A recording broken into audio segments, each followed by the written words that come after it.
লক্ষ্মীর ভাণ্ডার প্রকল্পে বিস্ফোরক দুর্নীতির অভিযোগ ঘিরে উত্তাল মালদহের হরিশ্চন্দ্রপুর। একজনের প্রাপ্য সরকারি অনুদান টানা 5 বছর ধরে ঢুকেছে, অন্য একজনের ব্যাংক অ্যাকাউন্টে। এই ঘটনাকে সামনে এনে বিজেপির দাবি, এটি কোনো বিচ্ছিন্ন ঘটনা নয়, বরং একটি বৃহত্তর দুর্নীতির চক্রের অংশ, যার শিকার হতে পারেন 300-র বেশি পরিবার। ঘটনার কেন্দ্রবিন্দুতে মালদহের হরিশ্চন্দ্রপুর থানা এলাকার সোনাকুল গ্রামের বাসিন্দা নুন নাহার। 2020 সালে লক্ষ্মীর ভাণ্ডারের জন্য আবেদন করেছিলেন তিনি, কিন্তু অভিযোগ আজ পর্যন্ত নিজের অ্যাকাউন্টে 1 টাকাও পাননি। অথচ নথি ও ব্যাংক স্টেটমেন্ট বলছে তার নামে বরাদ্দ হওয়া সরকারি অর্থ 2021 সাল থেকে 2026 সাল পর্যন্ত নিয়মিত জমা পড়েছে গ্রামেরই এক প্রাইভেট টিউটর গোলাম মর্তুজার অ্যাকাউন্টে। সবচেয়ে বড় প্রশ্ন, টানা 5 বছর ধরে অন্যের টাকা নিজের অ্যাকাউন্টে ঢুকলেও তিনি কিভাবে কিছুই জানলেন না? নাকি এর পেছনে রয়েছে আরও বড় কোনো রহস্য? অন্যদিকে নুন নাহারের দাবি, তিনি বারবার দুয়ারে সরকার শিবিরে গিয়ে অভিযোগ জানিয়েছেন, কিন্তু বছরের পর বছর কেটে গেলেও মেলেনি কোনো সমাধান। ফলে সরকারি প্রকল্পের সুবিধা থেকে বঞ্চিত হয়েছেন তিনি। বিজেপি নেতা ওম প্রকাশ ঘোষের দাবি করছেন, শুধু লক্ষ্মীর ভাণ্ডার নয়, গাছ লাগানো প্রকল্প, ইন্দিরা আবাস যোজনা সহ একাধিক সরকারি প্রকল্পে দুর্নীতির পাহাড় জমেছে।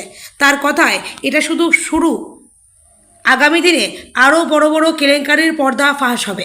এদিকে ঘটনায় চাঞ্চল্য বাড়িয়ে দিয়েছেন হরিশ্চন্দ্রপুরের বর্তমান তৃণমূল বিধায়ক মতিবুর রহমান। তিনি স্পষ্ট জানিয়েছেন, এ ধরনের অন্যায় কোনোভাবেই মেনে নেওয়া হবে না। তদন্ত করে দোষীদের বিরুদ্ধে কঠোর ব্যবস্থা নিতে হবে। শুধু তাই নয়, তার ইঙ্গিত আরও তাৎপর্যপূর্ণ। তিনি আশঙ্কা প্রকাশ করছেন, এই ঘটনার সঙ্গে স্থানীয় প্রশাসনের কিছু অংশ এবং পূর্বতন এমএলএ তাজমুল হোসেন ঘনিষ্ঠ মহলের ও হরিশ্চন্দ্রপুর বিডিওর যোগ থাকতে পারে। ফলে রাজনৈতিক চাপানোতর আরও তীব্র হয়েছে।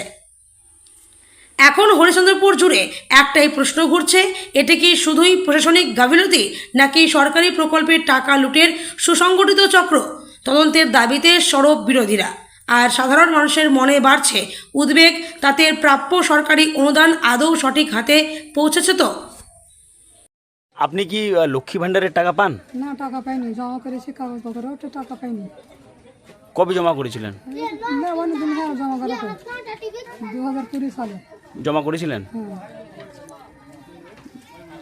কোন ব্যাংকের অ্যাকাউন্ট জমা দিয়েছিলেন আপনি? State bank.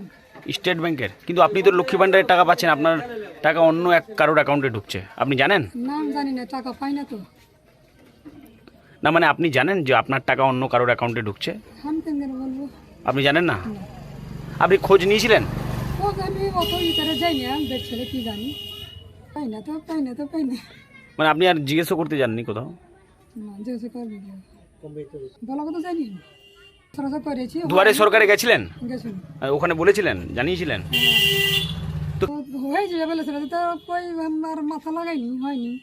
আচ্ছা আমার কাছ থেকে শুনলাম যে টাকা অন্য অ্যাকাউন্টে ঢুকছে, আচ্ছা। কিন্তু আমি টাকা তো পাইনি। পাননি না? না, যাবো আপনারা দেন তো নেব, পাবো, আর না দেন তো না নেব, না পাবো, এরকম। না, আমি দেখতে পাই না, আমি তো টাকা পাই না, ভিডিওকে দেখতে পাই না। আমার টাকা আমাকে দেখ, এখন ফেরত দেখ, ওর কাছ থেকে নিয়ে আমাকে টাকা দেখ। আচ্ছা। ভিডিও। কি নাম আপনার? আমার নাম নুন নাহের বিবি। নুন নাহের বিবি। এটা কোন গ্রাম? এটা उत्तर। ये तो गलत है। जे लेडीज का पैसा जेंट्स का अकाउंट में घुस रहा है, तो ये तो ठीक नहीं है। ये जो पहले जो यहाँ का वीडियो था, जो भी था, मेरे को आइडिया नहीं है, जो भी यहाँ एमएलए था, ये लोग का मिला भगत है, सब मिल की करा है। मेरा ही सबसे ये लोग मिलजुल की करा है। तो दुर्नीति हुआ है? तो दुर्नीति हुआ तभी तो आप बोल रहा है। दुर्नीति नहीं होता तो लेडीज़ का पैसा जेंट्स का खाते में घुस रहे, तो दुर्नीति तो हुआ है। तो ये सरकार का गलती नहीं है, ये सरकार का गलती नहीं है। सरकार का गलती ये होता है, सरकार का यहाँ का इसलिए एमएलए करा है, यहाँ का एमएलए, यहाँ का बीडीओ, यहाँ का जो भी आपका जो भी यहाँ का आदमी है, वो लोग का जिम्मेदारी था। टीएमसी का अमल में तो हुआ है ऐसा?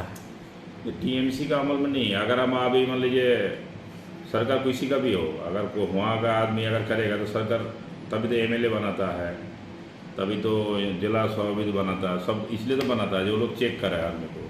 एमएलए अगर एमएलए का एरिया में करेगा तो इसमें सरकार का कोई लेना देना नहीं है, ये एमएलए का गलती है और एमएलए ने मिलजुल कर कराया होगा, मेरा हिसाब से यही लगता है। इसका तो मेरा हिसाब से इसको जांच होना चाहिए और उसको जो भी अगर गलत काम करा हो तो उसको बिल्कुल सजा होना चाहिए। मेरे हिसाब से सरकार को डिसीजन लेके जो भी उसका कर सकता हो सरकार करे। तो गरीब का दोस्त हूँ, আমি তো গরিবের বন্ধু, আমি সবার জন্য কাজ করতে এসেছি, আমি দুর্নীতি করতে আসেনি। আমার যে কোনো পার্টির হোক, সিপিএম হোক, কংগ্রেস হোক, টিএমসি হোক, বিজেপি হোক, যারা দুর্নীতি হরিশ্চন্দ্রপুর করবে ওরা সাজা পাবে। ওরা মনে করছে যে আমি জিতে এসেছি, যে আমি কোনো দুর্নীতি করার লেগে আসেনি। আমি গরিবের জন্য কাজ করতে এসেছি আর যত পারবো আমি কাজ করব, এটা আমি ভরসা দিচ্ছি বাস। আর এখানে কেউ যদি ভাবে যে আমরা গরিবের টাকা লুটা ফুটা খাবো কি সরকারের টাকা লুটা ফুটা খাবো, যে আমরা কোনো রোড করছি কি কোনো কিছু করছি কি আর টাকা ওদিকে কোনো কি ঘরের টাকা কোনো এদিক হইলো, এই জিনিসটা আমি চলে এসেছি আর এই জিনিসটা হবে না হরিশ্চন্দ্র মাটিতে, আমি মনে করি বিলকুল হবে না। দাদা তাহলে তো দুর্নীতি হয়েছে তাহলে এই হিসাবে, তাহলে दुर्नीति हुआ है तो हुआ। देखिए दुर्नीति जो सरकार का गलती नहीं है ना, इसमें सरकार क्या करेगा इसमें आप बताओ। বলছি লক্ষ্মী ভাণ্ডারের টাকা আপনার অ্যাকাউন্টে ঢুকছে, কি বলবেন? না, এই টাকা যে ঢুকছে এইটা আমি জানতাম না, আপনাদের মারফতে জানতে পেরেছি, যার ফলে আমি ব্যাংকে গিয়ে চেক করার পর দেখলাম যে না ঢুকেছে। কিন্তু এই ঢোকা বা এই যে টাকা আসার পেছনে এটার কোনো আমার সম্পর্ক নেই। এটার জন্য আর আমি লক্ষ্মী ভাণ্ডার আমি একজন ছেলে হয়ে পেতে পারি না, এটা আমিও জানি। আর কোনোদিন এটা দেখিনি, যেহেতু আমার ওটা ব্যাংকে যে ব্যাংকে অ্যাকাউন্ট আছে সে ব্যাংকে ওটা আমার লোনের অ্যাকাউন্ট, যেহেতু আমার কাছে কোনো নোটিফিকেশান আসে না, প্রতি মাসে মাসে যেরকম কিস্তি হয় সেরকম আমি দিতে থাকি। এবং আজকেই তো আপনি বুঝতে পারেননি এতদিন ধরে যে আপনার 5 বছর ধরে লক্ষ্মী ভাণ্ডারের টাকা ঢুকছে, আপনি বুঝতে পারেননি? না, আমি বুঝতে পারিনি। আজকেই প্রথম যখন আমার কাছে আসলেন আপনারা, তখন জানতে পারলাম যে না আমার এরকম হয়েছে। তারপর আমি তুরন্ত যাই ব্যাংকে যাওয়ার পরে আমি দেখতে পাই যে না সত্যি এটা হয়েছে। কিন্তু এই টাকা আমার কোনো রকমের দরকার নেই, যদি প্রশাসনের যেহেতু টাকা বা সরকার দিয়েছে ওর টাকা আমি দিয়ে দেবো। আমি ছোট্টখাটো একটা টিউশন পড়িয়ে আমার জীবিকা নির্বাহ করি, ঠিক। টাকাটা 24 ঘন্টার মধ্যে যেহেতু সরকারের টাকা, আমি সরকারের টাকা রিটার্ন দিয়ে দেবো। এই টাকা আমার লাগবে না, যেহেতু আমার এই টাকা প্রাপ্য না আর আমার লাগবেও না। আমার যে টিউশন পড়িয়ে চালাচ্ছি, আমি এখন বেকার অবস্থাতে আছি, টিউশন পড়িয়ে আমার তো আপনার অ্যাকাউন্টের যেগুলো তথ্য কিভাবে গেল ওদের কাছে, যারা আপনার অ্যাকাউন্টে তো টাকা ঢুকছে, তো কিভাবে পেলো আপনার তথ্যটা? এটা আমি দাদা বলতে পারবো না কিভাবে গেছে বা কিভাবে এলো, যেহেতু আমার ওই ট্রানজ্যাকশানে কোনো নোটিফিকেশন আসে না আমার মোবাইলে, বা আমরা যে লেনদেন হয় শুধুমাত্র লোনের টাকা আমি পে করি প্রতি মাসে মাসে ইএমআইটা, এইটুকুই করি। বাকি আমার কাছে কোনো নোটিফিকেশান আসে না বা কোনো রকম ইনফরমেশান আমার মোবাইল SMS এর মাধ্যমেও আসে না। এতদিন থেকে ব্যাংক আমাকে কোনোভাবে ইনফর্মও করেনি যে না আপনার অ্যাকাউন্টে এরকম টাকা ঢুকছে। যদি হয়তো আগে থেকে আমাকে ইনফর্ম করতো তাহলে আমি আগে থেকে গিয়ে আমি এটা পদক্ষেপ নিতে পারতাম। আজকে যখন বলছে সেই জন্য আমি গিয়ে ইনফর্ম করলাম ব্যাংকে, দেখার পরে বাকি জানতে পারলাম যে এই ঘটনা। আপনার নাম, আপনার পরিচয়? আমার নাম গোলাম মুর্তজা, আর আমার পরিচয় হচ্ছে যে আপনার বাড়ি কোথায়? আমার বাড়ি হরদমনগর। অভিযোগ হচ্ছে আমাদের কর্মীর মাধ্যমে শুনতে পেয়েছি আর কি লক্ষ্মী ভাণ্ডারের টাকা, যে টাকাগুলো মহিলাদের পাওয়ার যোগ্য সেই টাকা দেখছি পুরুষদের অ্যাকাউন্টে গেছে। এখন গোলাম মুর্তজা বলে এক ব্যক্তির নাম, তার অ্যাকাউন্টে টাকা ঢুকেছে 2021 থেকে 2026 পর্যন্ত কন্টিনিউয়াস টাকা ঢুকে গেছে লক্ষ্মী ভাণ্ডারে।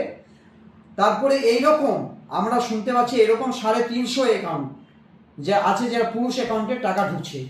কিন্তু এটা ঠিক আমরা প্রশাসনের দৃষ্টিতে নিয়ে যাব, ওদের সামনে নিয়ে গিয়ে এটা কি তদন্ত করে দেখবে আসল ব্যাপারটা কি আছে। আমরা এর ব্যাপারে আমরা ব্লক বিডিও সাহেবকেও জানাবো, প্লাস আইসিকেও জানাবো, এটার জন্য তো সঠিকভাবে নিরপেক্ষভাবে যেন তদন্ত করে মানুষের সামনে নিয়ে আসা হয়। শুধু লক্ষ্মী ভাণ্ডার নয়, লক্ষ্মী ভাণ্ডারের মতো কলা গাছের বাগান, ওখানে কোটি কোটি টাকা তছরূপ হয়েছে, সেগুলোও তদন্ত করে দেখবো। আমরা প্রশাসনকে জানাবো, বিডিও সাহেবকে জানাবো, এরকম গাছপালার নাম করে টেন্ডার করে কোটি কোটি টাকা এরা তছরূপ করেছে, আদৌ কোনো কলা বাগান হয়নি। আবাস যোজনা আছে, ওর মধ্যেও কাটমানি নিয়েছে, সেগুলো তদন্ত করা হবে। এই তৃণমূল সরকার থাকাকালীন এরা সব নেতারাই লুটে পুটে টাকা খেয়েছে। সেই টাকা, যে টাকাটা ওরা লুটেছে, ওই টাকা ওদেরকে ফেরত দিতে হবে।